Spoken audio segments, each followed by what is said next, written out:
All right, Lou, well, I want to thank you for joining us. Obviously, it was great seeing you last week, and I want to know, how did you enjoy Bears 100?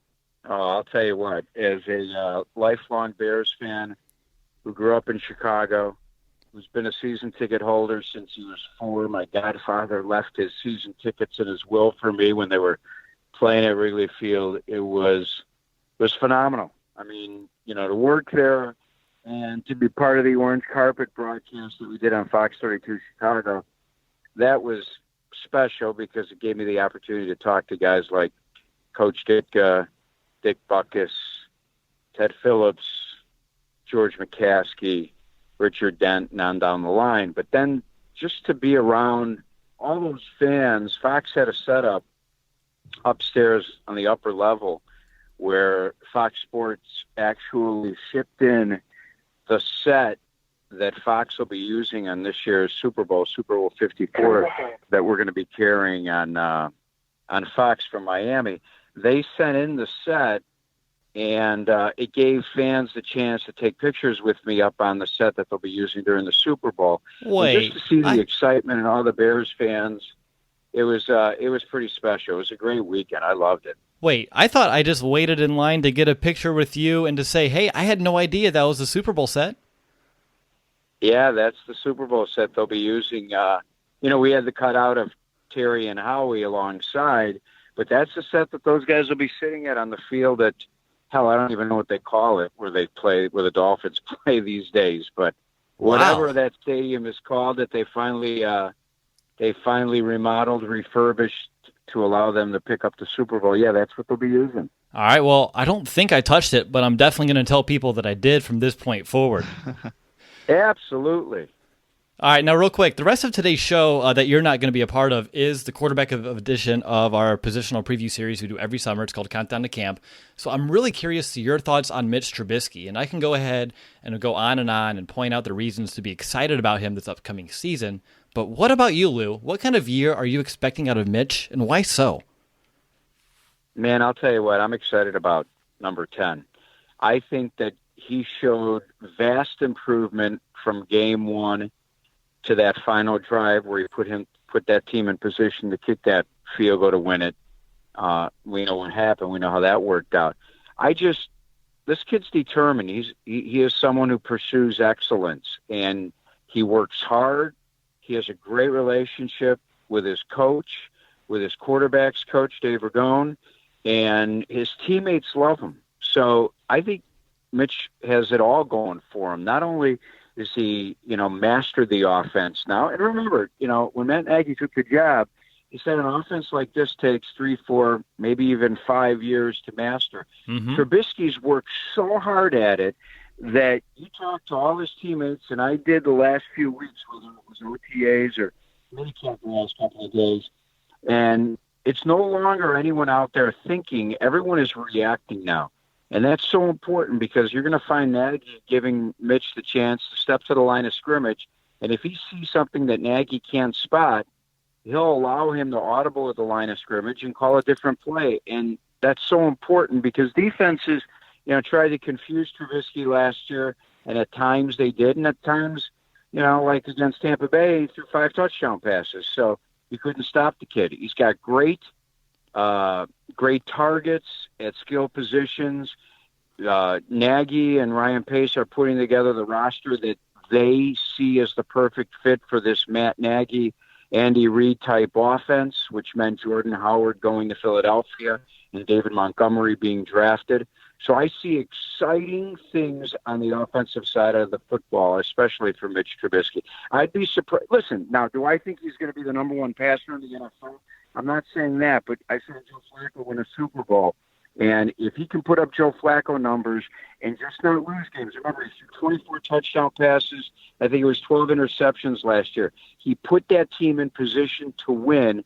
And when you have a defense like the Bears do, that's all you want from your quarterback. He doesn't have to be Aaron Rodgers out there. Aaron Rodgers wishes he had a defense like they do in Chicago. So I expect big things for Mitch this season. Lou, there's a lot of excitement right now. Look, the Bears are celebrating their 100th season. The 100th celebration was just this past weekend. There's a lot of excitement around Chicago and the Bears. When was the last time you would say that you kind of felt this excitement about the Bears going into like a season? Boy, I'll tell you what. In my opinion, you'd have to go back to the '80s. Now, there'll be those who argue and say, well, yeah, well, what about 2006? 2006 kind of came about, surprised us all. And then we thought that maybe the following season they'd get back, and Rex Grossman just didn't have what he had the season before. I'm going to go back to the mid '80s, and a lot of it's because of the defense. And I told people all weekend at the Bears convention, it's all about 52. If 52 stays healthy, this team's in a great position to really, and in my opinion, I truly believe they will get to the Super Bowl. I don't necessarily think they're going to win it. I don't know. I'm not saying they're not going to win it.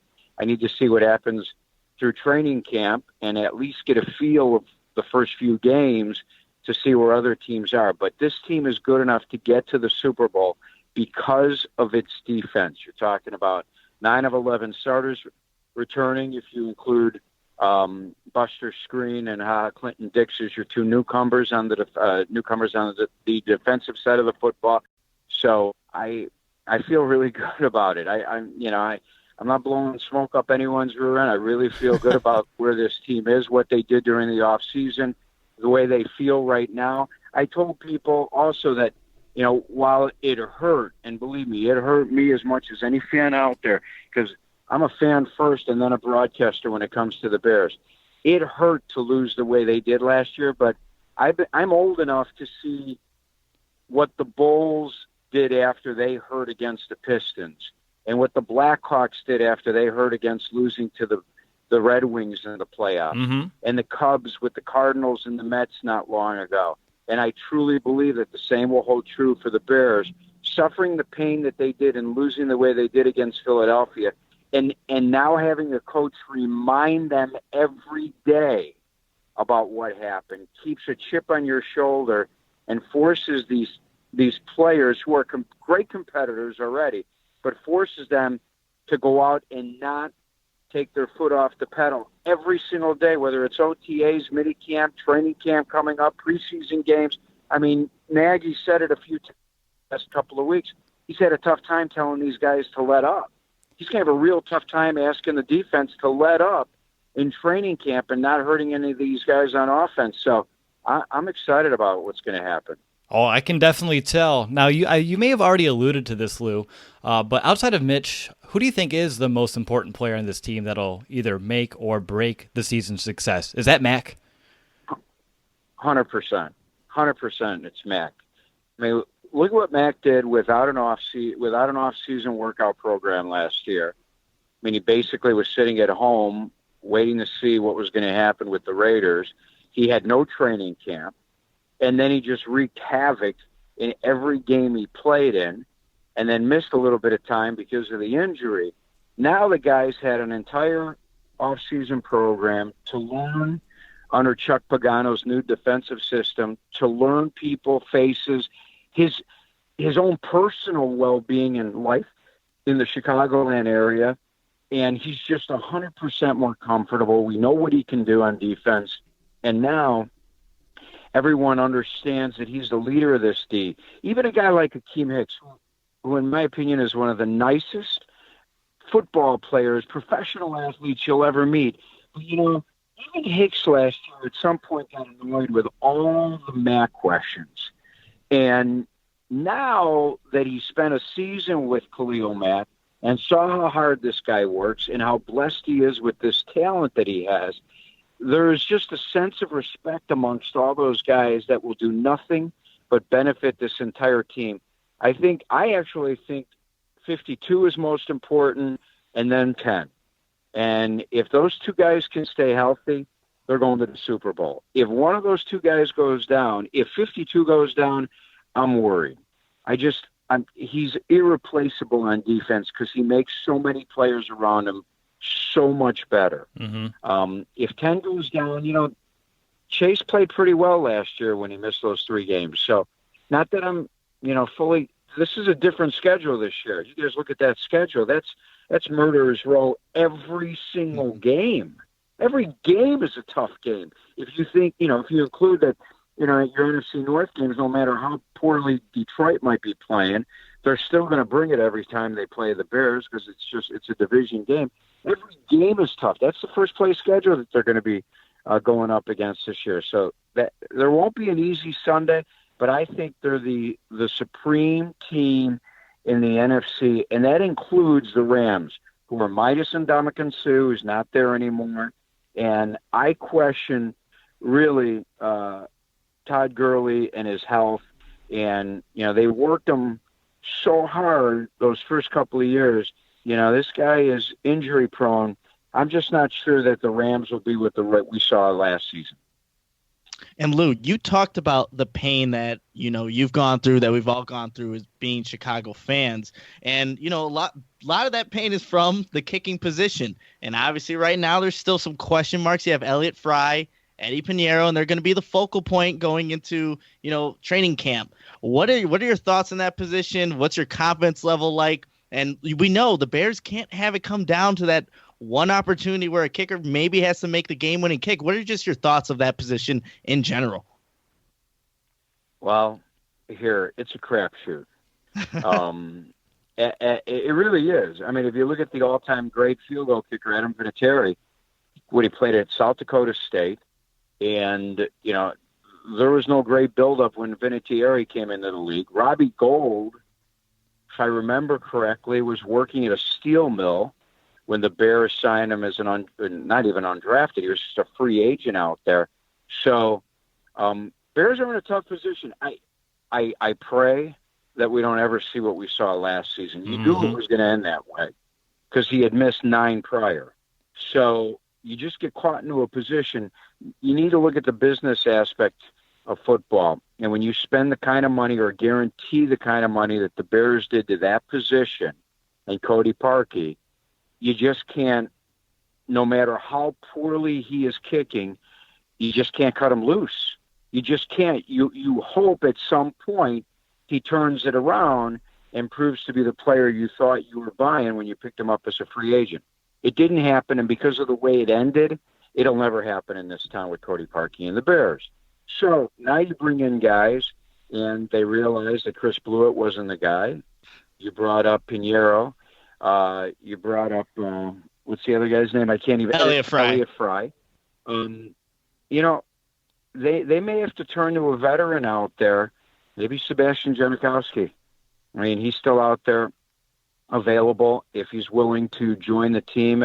Money's a factor here, too. They're not going to go out. Robbie Gould is not coming back. All right, let's get that out there right now. Robbie Gould is not coming back to Chicago. It's just not possible. There's a history that Robbie had with this team. Most of it great, some of it not so good. And I just don't believe the franchise will bring him back, no matter what kind of position they're in. In addition to the fact that he makes a hell of a lot of money, and they just don't want to spend that kind of money on the kicker position. So they've got to make it work. Hopefully it happens with these two guys. There might be another veteran out there that they bring in, but they'll just keep shuffling the deck. I mean, it's a lot easier to shuffle the deck and bring the guys in and out when you're not paying them $9 million guaranteed. So, Lou, we have one final segment here for you. It's kind of like rapid fire to kind of end it off. So for these, I'm just looking for one-word answers. I'm going to start you off slow, warm you up, and then we're going to kind of hit it. Are you a cat or a dog kind of person? Dog. Super salad? Salad. Urlacher or Singletary? Urlacher. What's your favorite beer? Bud Light. All right, and then here's one. What's the last song that you've streamed? It was a Drake song. I don't even remember the name of it, but it just happened the other day. All right, here's one. You're going to get a remote for your life, but it only has one button on it. Is it going to be a pause button or a rewind button? Rewind. All right, and now the Bears MVP of 2019 is going to be? Khalil Mack. The Bears are going to win how many games? 11. True or false? The Bears are winning the Super Bowl. Still to be decided. How about true or false? Bears will get to the Super Bowl. Yes, they will get there. I remember you saying that earlier. I was trying to put you on the spot and see if we can get an answer out of you. Well, I'm gonna if I have to make a decision, I'm a Bears fan first, so true, they're gonna win. Bingo! Awesome stuff. Nick, anything else for Lou before we let him go and drive? You know what, Lou? I wanted to actually get your take just because we were at the Bears 100 celebration and we saw all these great players that were coming in there, in and out. And obviously the Bears are known for their linebackers and the guys that have played here, Singletary, Butkus, Urlacher, of course. But when you see a guy like Roquan Smith, do those linebackers come to mind? Do you think he has the potential of kind of being that next, guy that can really just be a leader of this defense, be one who's just making all these tackles, making all these plays? What's your thoughts on Roquan? I think Roquan will be an All-Pro. I'm not willing to say that Roquan Smith will be a Hall of Famer. I think Khalil Mack will be a Hall of Famer. But Roquan Smith is a guy who I find will be one of, he might. Here, I'll make this statement. I think Roquan Smith will finish in the top 5 career-wise in tackles as a member of the Chicago Bears. Oh. He's just so sound fundamentally when it comes to wrapping up tacklers. I think that his transition last year went smoothly because of the talent alongside him. People forget about Danny Trevathan when healthy. Terrific. You look at his experience that he had in Denver. Leonard Floyd, when he only has to worry about rushing the passer, dropping back in coverage, terrific. I mean, that's the beauty of this foursome that they have at linebacker. Everyone's got specific roles, and they do what they do well, and I think that's important. So I think Roquan's a guy that'll win some. I think Roquan reminds me of a Lance Briggs. I'm not sure Lance is a Hall of Famer. Mm-hmm. But hell, he was so important to that defense with Brian Urlacher. So that's where I put Roquan Smith. Gotcha. Yeah, no, I mean, he's a great player, and he's going to be a fundamental part of this Bears defense for years to come, for sure. You know what? I got one more thing. Let's go back to my favorite beer. My favorite beer is Miller Lite. Changing it from Bud to Miller? Okay. I'm changing it. To Miller Lite. Miller Lite's my favorite beer. Gotcha. Is that I'm not going to ask, is it due to the sponsorship with the Chicago Bears? I'm not going to. I'm going to say that.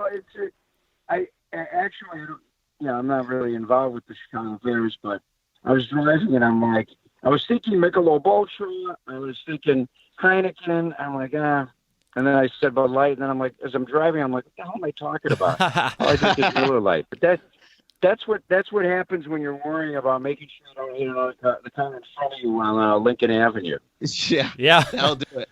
Absolutely. All right, I shouldn't be on the phone. Driving. Period. Also true. All right, Lou. Well, hey, you mentioned that, and that's a pretty good point. So we'll go ahead and let you go. I do appreciate the time that you gave us. I know that you're a busy man, and we do appreciate you hopping on the podcast. All right, guys. Good time. Thanks for having me.